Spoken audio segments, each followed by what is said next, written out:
سؤال، انا اريد اعرف نفسي عند الله مقبول لو ما مقبول. هذا سؤال صعب لو مو صعب؟ لو يجيك نبي يجاوبك، انبياء ماكو. امير المؤمنين يقول اذا تريد تعرف منزلتك عند الله شو تسوي؟ شوف منزله الله عندك شو وقت عند الذنوب. جتني وحده جميله راودتني عن نفسها، هنا اروح اسوي مكسوره، يقول عندي الذنوب. هسه عرفت فرق يوسف عنه؟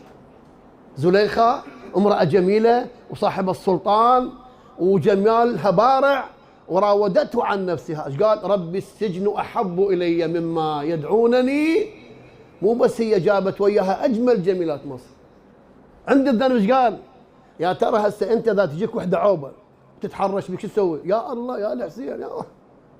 ورا ما سويتها متت، شو خلصك؟ شادر لو الطلقات. يقول هاي الضابطه امير المؤمنين، من اراد ان منكم ان يعلم منزلته عند الله شو يسوي؟ شوف منزله الله عندك شو وقت؟ عند الذنوب. اليوم هدت العشيره تهد وياهم؟ قاتل ومقتول، عند الذنوب ترجع. ايه على كل. هسه مثلا عندنا بعض الناس يهاجر لاوروبا. هذا من هاجر اوروبا شو يسوي؟ يلبس لبسهم، ياكل اكلهم، يشرب شربهم. هذا الله الى منزله بداخله.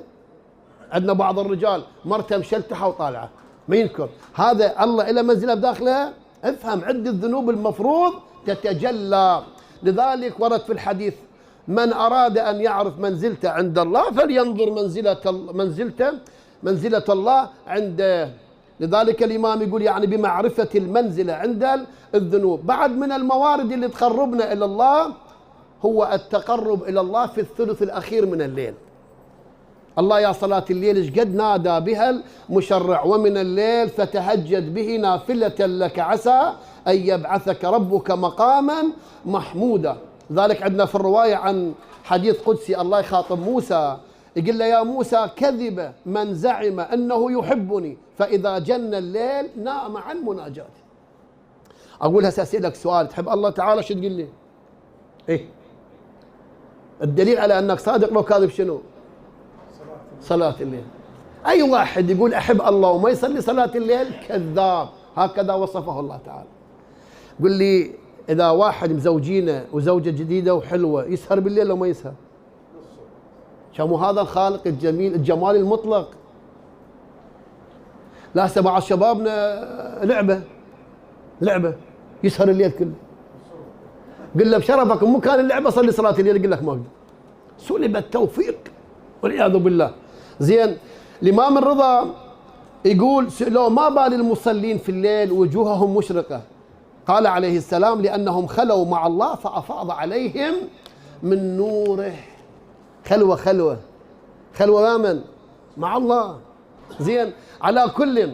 ورد في الحديث عن الله ها أنا ذا يا ابن عمران مطلع على أحبائي فإذا جنهم الليل حولت أبصارهم من قلوبهم ومثلت عقوبتي بين أعينهم.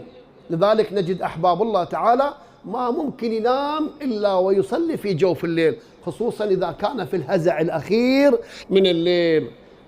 وفي الأسحار هم يستغفرون. أنت مجرب هاي اللذة؟ الناس نيام تشخر وأنت تقول له يا رب يا رب يا رب. إلهي غلقت الملوك أبوابها وبابك مفتوح للسائلين. جربت أنت تفارق لذة النوم والدفء والزوجة وتجرب لذة جديدة؟ هسه بعض شبابنا من نسولف عن صلاة الليل ما سامع بها، والله ما سامع بها. لأنهم عندنا مجالس بالغالب شنو؟ انزع قميصك، كثرنا بالنعي. وهسه الطريقة الجديدة يجي الخطيب ويا شنو؟ ناعي، يحكي 5 دقائق وعليه من النعي. قبل ننعي على الحسين على العباس، هسه على امه وعلى خالته وعلى جويسم. ايش تسوي بابته؟ والله مو الميت جويسم بابا هاي متاجرة منبر. احنا نبكي مصابنا من خلال شنو؟ مصاب ال محمد. اما توجينا على ابن خالتك، ابن خالتك منو؟ ابوك منو؟ زين هذا اللي يقرا على انت صعد على منبر وتجير علمه على مود يعطونك فلوس؟ احنا الله امرنا بالصبر، وهذا فاقد اب. انت تعال سولف له على قضايا، خليه يبكي، خليه يفرغ شحنته، بس من خلال مصيبه زينب بابيها، مصيبه فاطمه بابيها، تقرا له على ابو منو؟ شارب خمره لما قايل له الله بس، وبايق وغيره مكسرات الدنيا كلها عدل. تسوون انتم باب؟ انتم شايفين الخيانه وين وصلت؟ حتى المنبر تاجرنا به، تاجرنا لما تاجرنا. مو بعد سنتين ثلاثه لما يجينا صدام جديد اما يجيب المضطر يقول لك اللصم. اعطيتكم 30 سنه ما صرتوا اوادم، لا السياسي مالكم ادمي، ولا المعمم مالكم ادمي، ولا الخطيب مالكم ادمي. عندنا كم واحد بس يخاف يحكي. من راى منكم منكرا فليغير. ولا شنو هذا المنبر؟ ترى هذا المنبر عمره 1400 سنه. تدرون اول خطيب منبري منو؟ الامام السجاد. اول من صعد على المنبر امام معصوم، احنا حولناه لشعيط ومعيط مع احترامي لكم كفاءه. هسه ابو الفاتحه لما نصير عنده فاتحه شو يجيب؟ جيبوا لنا ناعي، على من ينعى؟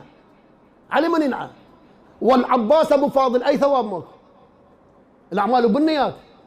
مره جاي يسوي مجلس الحسين والامام الصادق يقول هاي المجالس اني احبها، لما المجلس يكون على الدين وعلى الحسين، جاي يقرا على ابوك. ابوك منو؟ مهما كان ابوك منو؟ حتى تخلي مقارنه الحسين. بيتين على زينب والباقي على اليمن، على خالة الميج. تسوون انتم؟ والله لو عندنا ناس ذولا ينضربون بالاحذيه على رؤوسهم. متاجره هذا، ما دليل التغني. هذا يكسر القزاز، هذا يشك ثوبه، هذا يحرق نفسه، على شنو؟ وبشر الصابرين الذين إذا أصابتهم مصيبة قالوا إنا لله وإنا إليه راجعون أولئك عليهم صلوات من ربهم ورحمة. يوم قالوا لي أبوك مات، إنا لله وإنا إليه راجعون، شنطيني أولئك عليهم صلوات، مو صلاة، ورحمة فوقها. محتاجينها إحنا. زين كسرت الجام، شقيت قميصك، أكو ثواب؟ ماكو ثواب. وين إحنا؟ وين إحنا؟ رجعنا للجاهلية.